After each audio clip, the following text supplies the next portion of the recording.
Fala, queridão! Hoje nós veremos Jesus acalmando a tempestade, também veremos Davi, que vai cair em um pecado com Batseba, e veremos Daniel sendo lançado na cova dos leões por causa da fidelidade dele ao Senhor. Você está no dia 170 da nossa leitura anual da Bíblia Sagrada, e a nossa leitura hoje está no Evangelho de Marcos, capítulo 4, versículo 21 até o 41, segundo o livro de Samuel, capítulo 11 e 12, e Daniel, capítulo de número 6. Em Marcos capítulo 4, Jesus ele continua ensinando por parábolas, né? Ele vai falar da luz que não pode ficar escondida, ele vai falar também da medida com que ouvimos, ele vai falar da semente que cresce e o homem nem sabe como, e Jesus também vai falar do grão de mostarda que começa pequeno, mas cresce muito. Depois disso vem a tempestade, Jesus estava ali no barco, mas ele dorme enquanto o mar estava muito agitado, e os discípulos preocupados, né, desesperados, eles chegam até Jesus e diz assim,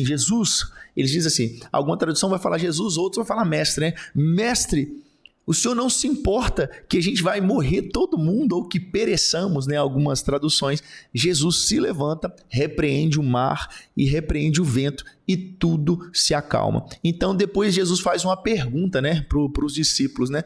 Por que vocês são assim tão tímidos, né? Jesus está falando assim, por que vocês não têm fé, né? Então Jesus fala assim, por que vocês são tímidos?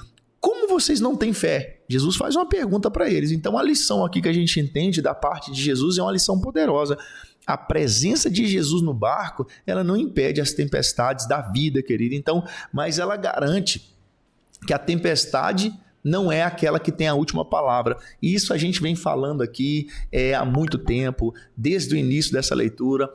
Ter Jesus no barco ou ser um cristão fiel ao Senhor não isenta a gente de passar por dificuldades, porque Deus nunca prometeu isenção de problemas ou isenção de dificuldades e necessidade, não. A promessa de Deus é diferente. A promessa é, ainda que você passe por isso, Ele vai passar junto contigo. E a gente viu isso aqui no Evangelho de Marcos.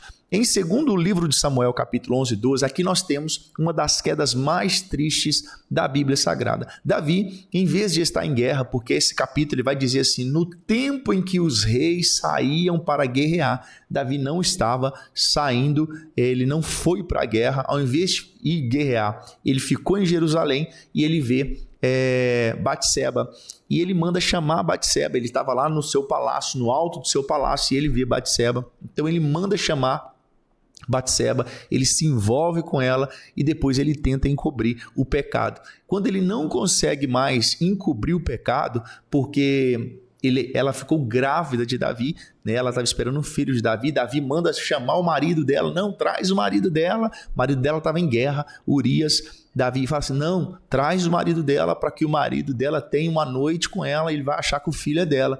Só que a gente lembra da história, ele não quis, ele falou assim, como que eu vou poder ter uma noite com a minha esposa aqui, sendo que os meus homens estão perecendo na guerra, eu quero estar lá guerreando. Ele estava sem entender o que eu estou fazendo aqui, eu preciso guerrear. Então, quando Davi ele faz algumas investidas tentando com que Urias tivesse relações com a sua esposa para falar assim, ó, o filho que ela está esperando é seu, ele queria só isso, né? Então, como Davi não consegue, porque Urias, um homem muito temente, muito fiel ao seu exército, né? Fala assim, eu não posso curtir aqui, né? Tá em casa tranquilo enquanto meus homens estão lutando e estão perecendo. Então, quando Davi ele não consegue esconder o pecado, ele arma a morte de Urias. Então isso mostra como que o pecado, que ele não é tratado, ele pode gerar uma cadeia de pecados maiores, né? Então assim, isso é igual a mentira, né? Para você manter uma mentira, precisa contar outra e outra e outra e outra. Então a gente está vendo isso aqui com relação ao pecado. Então no capítulo 12, Deus ele envia o profeta Natã, e o profeta Natã, ele confronta Davi contando uma parábola, né? Ele conta uma parábola e Davi fica revoltado. Não, nós temos que pegar esse homem. Aí Natã fala assim, você é esse homem.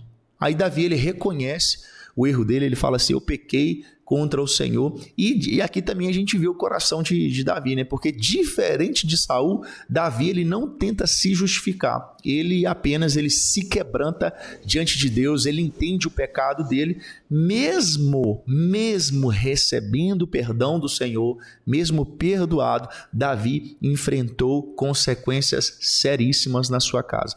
Aí Daniel capítulo 6, Daniel ele continua fiel em oração, mesmo quando existia uma lei que proibia a oração, que existisse uma lei proibiu qualquer oração que não fosse ao rei da Babilônia. E Daniel ele fala, não, eu vou continuar na minha oração, fiel ao Senhor. Então ele poderia, olha para você ver, Daniel poderia ficar orando escondido, né? Ele podia esconder e orar, mudar a rotina dele ou tentar se justificar. Não, mas Daniel ele manteve a sua posição, ele manteve a sua fidelidade ao Senhor. Por isso que Daniel ele é pego e é lançado na cova dos leões. Porém, Deus ele vai enviar um anjo e ele fecha a boca dos leões. Daniel ele passa ali a noite com os leões e nada acontece.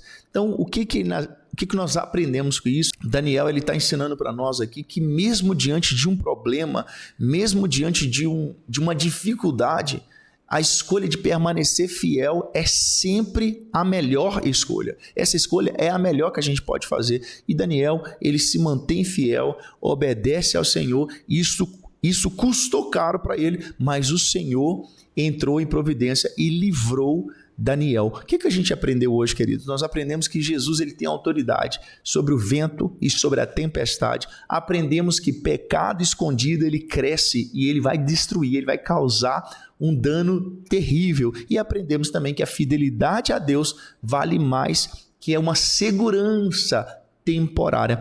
E eu vejo você amanhã no nosso dia 171.